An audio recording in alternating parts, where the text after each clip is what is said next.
La guérison, c'est la manifestation de la bonté de Dieu. La résurrection, c'est la manifestation de la miséricorde de Dieu, de la compassion de Dieu. Et quand il voyait les malades, l'esprit de compassion qui était en lui se mettait à l'œuvre. Mais cela ne faisait pas partie de ces 2 feuilles de route. Donc, même s'il n'y a pas la guérison dans ce que tu fais, crois. Crois. Fais ce que Dieu te dit de faire. Persévère. Si tu ne vois pas les miracles, persévère. Persévère. Le nom de Jésus qui sort de ta bouche reste et demeure le plus grand miracle.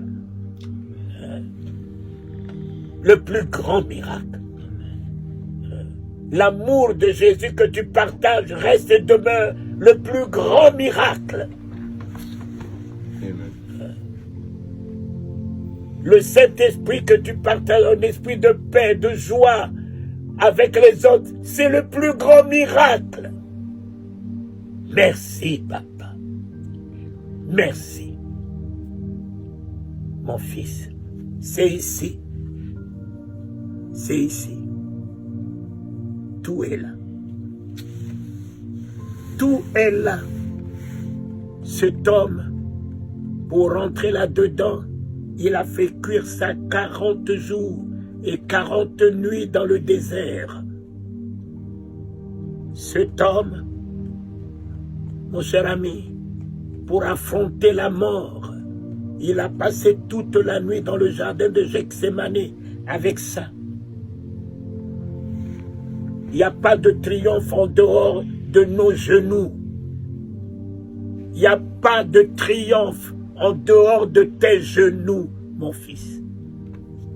Il n'y a pas de triomphe de victoire dans ce monde en dehors de tes genoux. Un chrétien, un enfant de Dieu qui est à genoux, ébranle l'enfer. Les démons ne peuvent rien sur lui. Sur lui. Pierre a raté Gethsémane. Pierre est devenu sanguinaire, coupant l'oreille et allait renier son maître devant une pauvre femme. Jésus a réussi Gethsémane.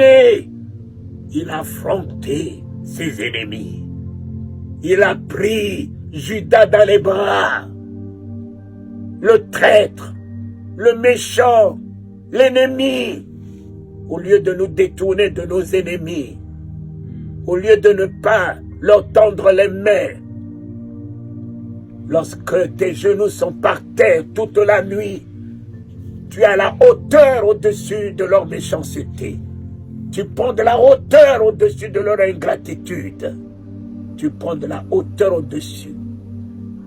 Il a pris Judas, il l'a appelé mon frère. Mon frère. Oh Seigneur, tu as trouvé tout cela où? Il a trouvé tout ça dans le jardin de Gethsémane.